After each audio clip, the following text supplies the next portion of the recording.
Good morning, and welcome to episode 5 of Morning Coffee with your host, Marc. C'est moi. Um, I was talking a little bit about the self help movement, and I was talking about the value of journaling, and I was talking about revamping this discussion towards manifestation and taking our next step. So I thought it would be interesting to kind of just develop a little bit of a basis for that, have a discussion with you, a rather one-sided discussion about the importance of self-development. Let's call it that. I mean, there's another part of me that really appreciates. I'm in my parents' backyard, and I see the neighbor putting ladders up against his house here, so there may be a little bit of banging. I don't know. See what he's doing. I think he's cleaning his gutters. But yeah, I think that the Eastern concept of enlightenment, it seemed like in the 60s that started to emerge in the consciousness of the Western man. This idea of, transcendental meditation made its appearance. There was a few gurus from India that, I remember the one sort of through the Beatles where there was a connection made between Hinduism, and we were introduced to it sort of through the Beatles. And of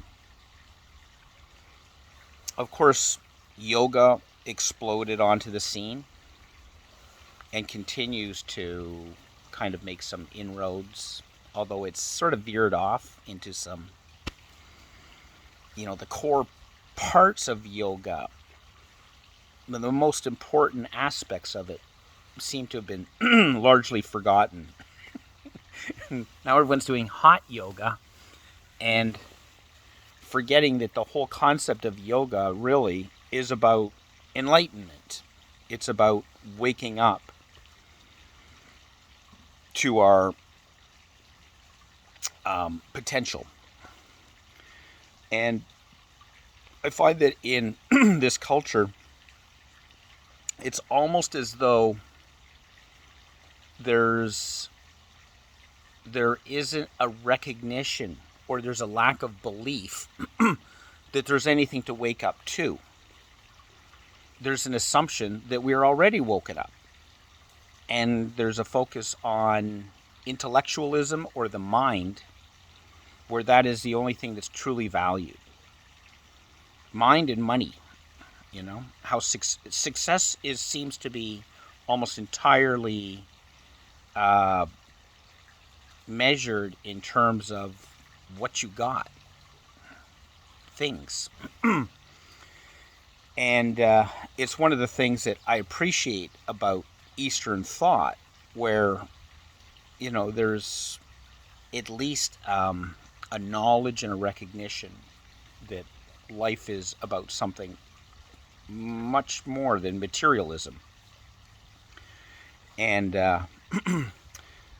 materialist thought in our Western culture seems to be almost the entire focus. And it's like,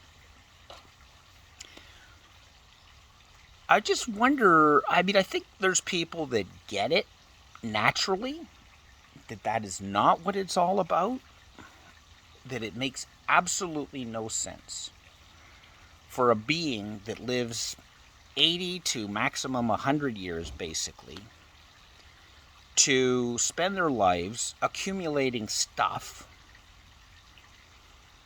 And for what? I guess towards living a life of comfort. And okay, I just got to tell this person I'm not receiving their message. call you back. There we go. And you see this thinking when people are, working for a living and they don't like their jobs, but they're paying their bills and all they can think of is their retirement. And, these are the people that, die 6 months after they retired. Like, I know in paramedicine, I heard that on average, people were dying like a year after retirement, on average. And this was sort of across the board, I think, for people that were working with like day shift, night shift, those kinds of crazy schedules. They tend to die relatively young. So much for waiting for retirement and the good life that comes with that. Well, how stupid. What a waste. So there needs to be some appreciation for the process and living moment to moment. And this is where I think Eastern thought was a breakthrough. And there was a hunger for it, I think, particularly in the 60s, when people were experimenting with drugs and, there was a kind of shift in consciousness that came with that, whether the drugs actually caused it or the drugs were outreach of that, I don't know. But my perception of the lay of the land now is that it's almost like completely forgotten within the larger group of society, this appreciation for the idea of enlightenment, for lack of a better term. But there is a core group that have worked on themselves. And I think some of it has come out of, the idea of codependence and addiction, and those people that have had to really work through trauma in their lives and have really made some significant strides. And have once again opened a door to this discussion about, is there a step for humans to take where they can wake up to a greater extent, that we are essentially asleep at some level, and there is a potential for a raise in consciousness. And when you think of it, we can look at the animal kingdom and we can see that we have a different consciousness than any of the other animals. There's an awareness there. And for us to ignore the idea that there's another step to take in awareness, that we can actually increase our awareness another step, seems to be missing the point. And so if you'll go with me on this idea that there is another step to take, if we can make that assumption, and that it's not a stretch by any means, it's quite logical, then the next question is, well, how do we do that? How do we get there? And my point is, there's probably many ways of getting there. And there's ways of getting there that are suitable for us as Westerners. None of us are going to meditate in a cave. Few of us have a guru who can lead us in that ancient methodology of developing enlightenment through intense, highly disciplined, methods that there's no way that that's going to fit in with our lives of, where we go to work and 8 hours a day of work and coming home and we have kids and we have responsibilities and grandkids and whatever. So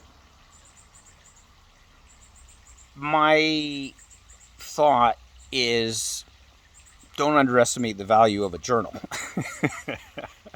I mean, that is by no means all of it, but I think it can begin to shed light on where we're at and help us to recognize where we want to go. And I guess my question to you is, where do you want to go? Is there the sense within you Are you hungering for going another step in your life? Or are you satisfied with what you got? If you're satisfied with what you got, well, keep doing what you're doing. That's great. But if you think there's another step to take and that there is a human potential that you can tap into, and you have the confidence that there may be some ways that, you can take full advantage of this. But it starts with believing it's even possible. And because it's not really in the general discussion that's happening out there in society,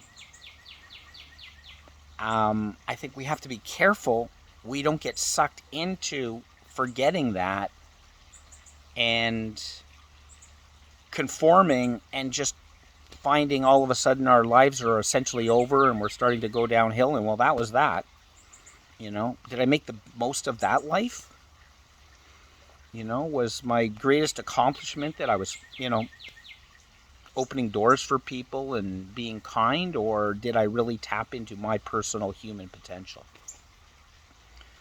So, yeah, just the recognition that this is a possibility, this is a potential, this is real. There is another step in human development, and that each of us has the ability to tap in and to take that. But I love this analogy that I've experienced personally, which is playing chess. I won a couple of tournaments when I was a kid, and I thought I was a pretty good chess player, and I got an invitation to the Toronto Chess Club, and I never took that opportunity. And so just in my mind, I was like a good chess player. Then I played a chess master one day. He's like, "Mark, you're here." He goes, what level do you think you're at? I go, I don't know, like a solid intermediate. He's like, "Mark, you're a beginner. You're right at the very beginning. You're just starting." So he gave me a chess program, and and then I got on chess.com, and chess.com tells you exactly what your rating is. I mean, you play and play and play and play, and you're going to beat these guys at this level, but you're going to lose at this level, and so you start to see what your rating is. And it was incredibly frustrating. Like, I'm not a good chess player. I'm like, I'm better than people who don't play hardly any chess, but anyone who's got any training in chess or plays it a lot, like, you're going to kick my butt. So there was a yardstick within chess.com that tells you exactly where you're at, and there's no illusion about it. There's no imagining I think I'm up here, and you know exactly where you're at. And so I think that in the same sense, we have to get an understanding of where we're at in our lives. And I had to think about, like, I played a lot of chess online. It's like, do I want to focus on this and see if I can get better at chess? Is that important to me? And what I did is I ignored all the training. There's all kinds of training programs. You can get a membership and you can learn how, you can go through all the puzzles, and you can go through a specific training program. And I was like, no, I'm just going to play and play and play and play. And you know what? You do get better playing a lot. But this idea of like 10,000 hours and you master something, bullshit. You know what I mean? It's like, no, that's not how it works.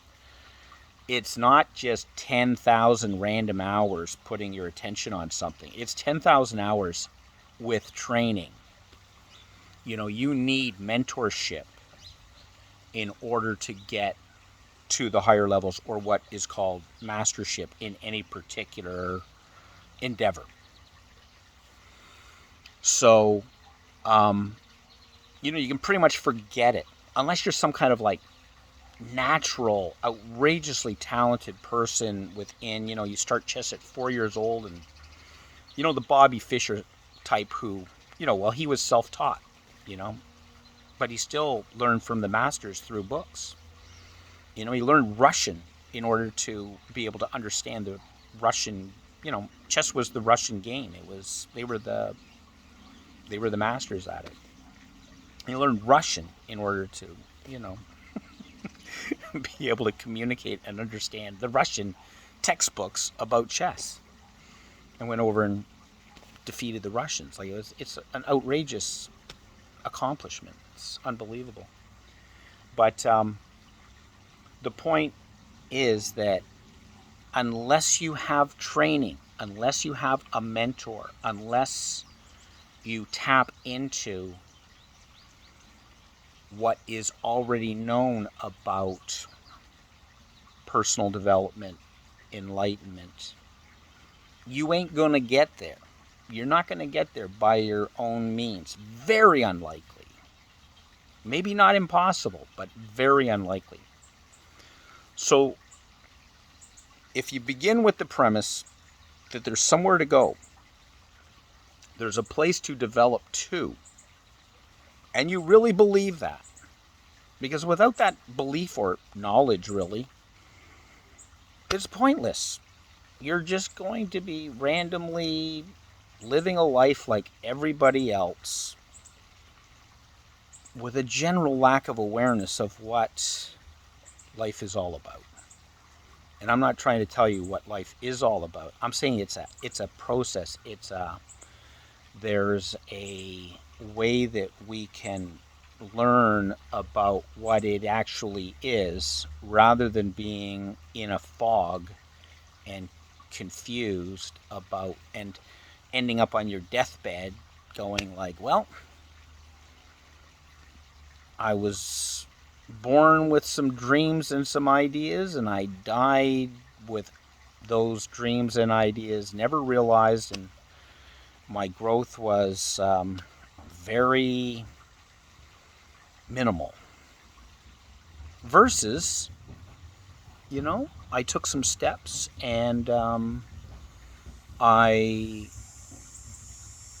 grappled with what I am as a human being. I grappled with the big questions. I found methods to begin to take some steps, and I have a life that I'm satisfied with, that I made the most of. And I think that is really,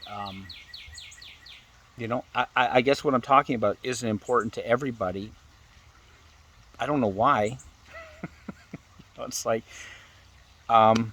there's people who I know and love who are engaged in life, and they're like, Mark, just live your damn life. Don't worry about whatever, right? I was like, no, I'm not worrying about it. It's about recognizing that there are others who have come before us, who have learned and discovered amazing things about who they are, and tapping into that for ourselves and taking advantage of it. If you want to live the life of a middle-class Canadian, do your crossword puzzles and live your retirement life, doing your snowbird thing down to wherever the heck you go. It's a little warmer than a Canadian winter, and I don't know, to me it just seems like a waste. I don't mean to judge it, but come on, isn't there something better for us? Isn't there a way to tap into something a little more exciting than drinks on a beach? I don't know. There's some great beaches out there for sure. And there's nothing wrong with good companionship and enjoying beauty and going to see places that are wonderful. All that's great. But if you're interested in taking another step, then I encourage you to keep watching this podcast, and maybe together we can, I read every comment, but maybe I will once again put out this invitation to join me in a bit of a journey. I'm going to talk a little bit about methods of journaling. I'm going to tell you a little bit about the method I've come up with that is a bit of a compilation from other people's methods.